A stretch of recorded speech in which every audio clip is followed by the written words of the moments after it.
Hey there! Welcome to Jackie Talks Horror. I'm Jackie, and today I'm going to list my 5 favourite horror film duos. I'm not including horror comedy duos, as I think that's a separate list. But these are my 5 favourite duos in horror that I think really work well together.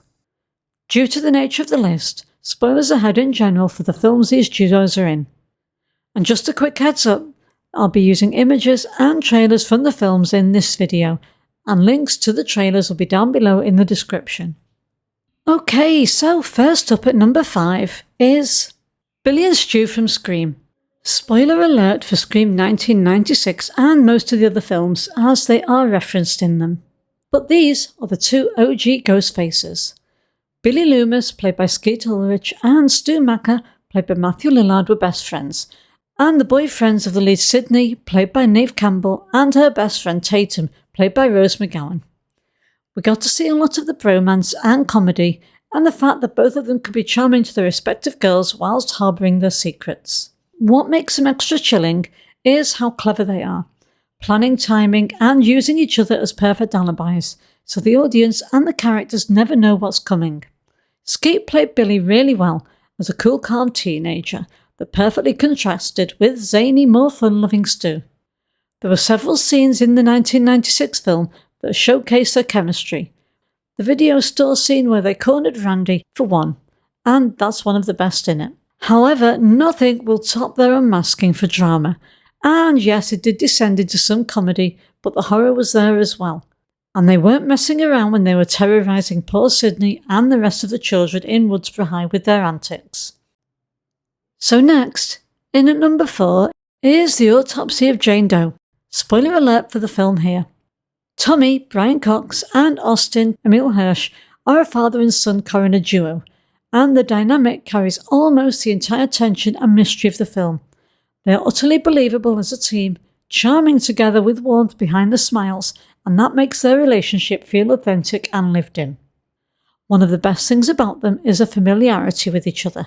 They don't need to explain themselves, passing tools, finishing each other's observations, moving to the autopsy, as if they've shared the same workspace for years. That quiet rapport makes a supernatural horror feel like it's intruding on a real family, not just a scripted pair. I like that you get to know a bit about the history of the two as the movie goes along, because Jane Doe is messing with them, and that you can sense that both of them want to do the best for each other. For example, Austin puts off a date so he can help his dad, and ends up in all sorts of trouble, and Tommy tries his best to take the brunt of the wrath of Jane Doe, but sacrifices himself in vain as she gives him all her pain and anger, then destroys them both entirely anyway. Tommy is methodical, grounded, almost stoic. Austin is more instinctive, empathetic, and a little raw. The film uses that contrast beautifully, and lets supernatural elements hit them in different ways, which makes their reactions feel instinctual. The movie keeps its focus tightly on these two, turning the morgue into a pressure cooker where every shadow and sound feels alive. So next in at number 3 is Ed and Lorraine Warren from the Conjuring universe.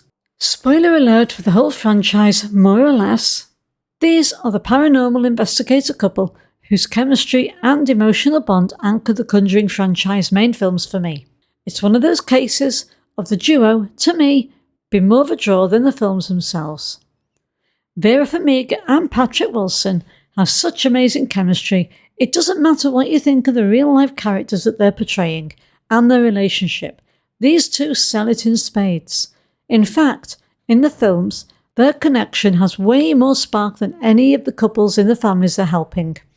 They really sell that they're in love and care about each other deeply, and was shown through both the quiet moments we see them in and the more dramatic ones as well. They are also extremely supportive of each other when there are doubts or one of them just feels like things getting a little bit too much. The other is always there to steady them. It's a partnership that feels emotionally grounded even when the world around them is anything but.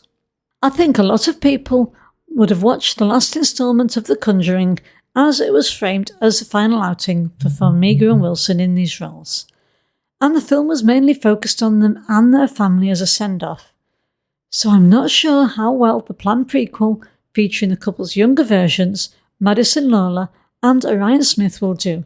To me, the biggest selling point of the films has always been the chemistry between Farmiga and Wilson, so stepping into those shoes is no small task. Okay, so next up at number 2 is John Kramer and Amanda Young from the Saw franchise.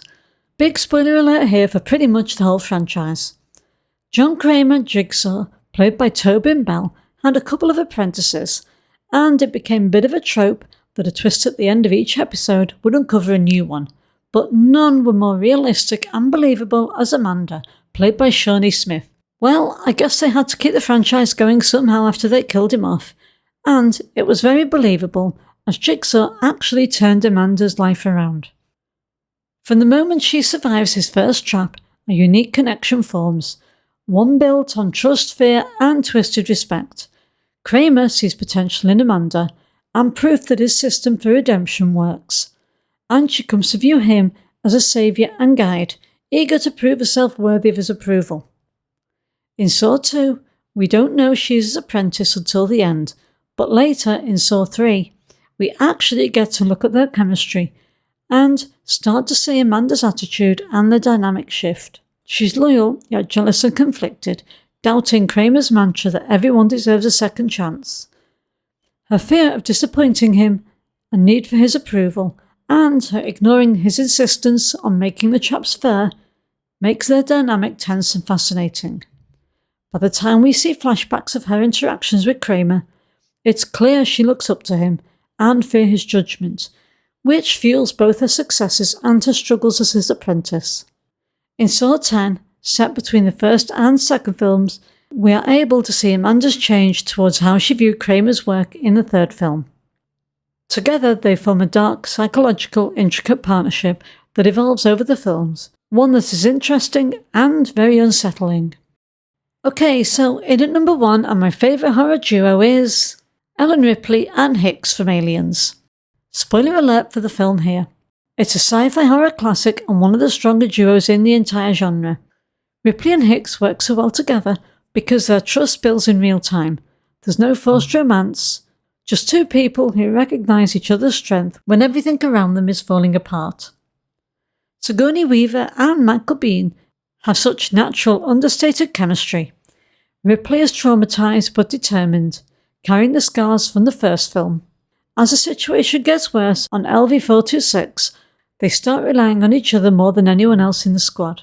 Ripley trusts Hicks when it comes to how to navigate the Marines, the colony, and the unfamiliar world she just returned to, while Hicks trusts Ripley implicitly when it comes to the aliens themselves. Each recognises the other's expertise in a way that keeps them alive. It's a partnership built on respective knowledge and instinctive respect for each other, and the film gives them tiny human moments amidst the chaos, which makes the teamwork feel earned rather than manufactured. In a movie full of adrenaline, xenomorphs, and escalating danger, these two become the protectors of the emotional core of the film, the orphan girl Newt. They're an incredibly effective duo who survive because they look out for each other, and as fans of these two and Newt, I can pretend the third film doesn't exist. Well, that's it. My 5 favourite duos in horror films. Have you seen these movies? What did you think of these duos in them? Did I miss one that you would have added? Let me know in the comments down below. And remember, this is only my opinion of the films and the characters, and it would be a boring old world if we all like the same things. Thanks so much for watching. Don't forget to like, subscribe and click that bell so you don't miss what's coming next on this channel. This is Jackie signing off. Take care and see you next time.